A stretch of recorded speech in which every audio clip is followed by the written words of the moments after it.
Hello everyone, আসসালামু আলাইকুম। কেমন আছো তোমরা সবাই? আশা করি তোমরা অনেক ভালো আছো। আমি আল্লাহর রহমতে অনেক ভালো আছি। তো আজকেও আবার একটা নতুন ভিডিও নিয়ে আসলাম। তো দেখতে থাকো তোমরা, আর আমার চ্যানেলে তোমাদের অনেক স্বাগত। এটা হচ্ছে, জানো তো, আজকে সকাল সকাল আমি রান্না শুরু করছি।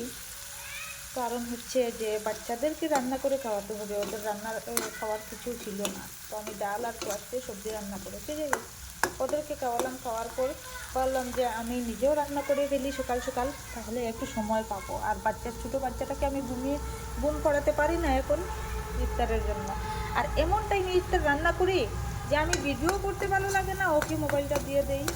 আর আমি নামাজ মানে ভিডিওগুলো ছাড়তেও পারি না। তো আজকে ভাবলাম আমি একটা ভিডিও করি, তারপর ছেড়ে দেবো। আর আজকে ঈশার বাবা বলছে, আজকে তুমি পোলাও টোলাও কিছু রান্না করো না, শুধু একটু ভাত রান্না করো, তাও সিম্পল কানি করো, যাতে খাওয়া যায়। ইফতারের টাইমে কিন্তু কিছু খাওয়া যায় না, ফল টল আছেই, তো সেগুলো কাটবো। আর এখন মানে একটু আমি সিম্পল রান্নার ব্যবস্থা করছি। তো এইখানে আমি কী করছি, ওই মাছগুলা দিয়ে, মাছও নেই করে, বিকালে আসার সময় নিয়ে আসবে, ওই মাছ দিয়ে আর ওই ডুমগুলা দিয়ে একসঙ্গে মশলা করে নেব। দেখবে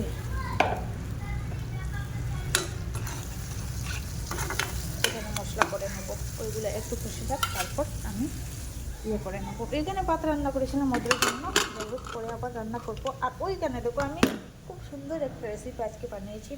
এটা কিন্তু খেতেও ভালো লাগে। আলু গলিয়ে ডিম দিয়ে আলু ডাল করেছি। তোমরাও ট্রাই করে একবার দেখো, তোমাদের নিশ্চয়ই ভালো লাগবে। যেহেতু আমার ভালো লাগে, তো নিশ্চয়ই তোমাদের ভালো লাগবে।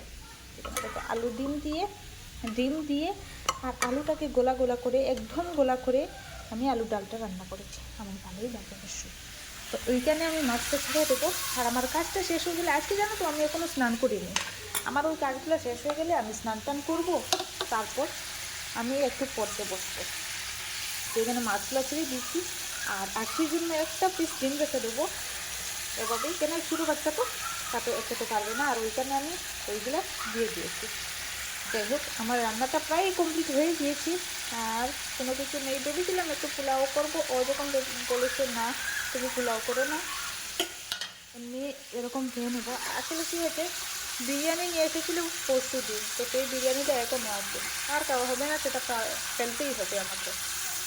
মেয়েরাও বাচ্চারাও খেয়াল করে না। আমার বড় মেয়েটা একটু গরুর পোলাওটা বানাইলে একটু ভালো করে খেতে পারে, বিকালবেলা আর খাই না। তো দেখো আমার ডিম আর মাছটা কেমন হলো, ভালোই লাগছে দেখতে, তোমরা দেখো না।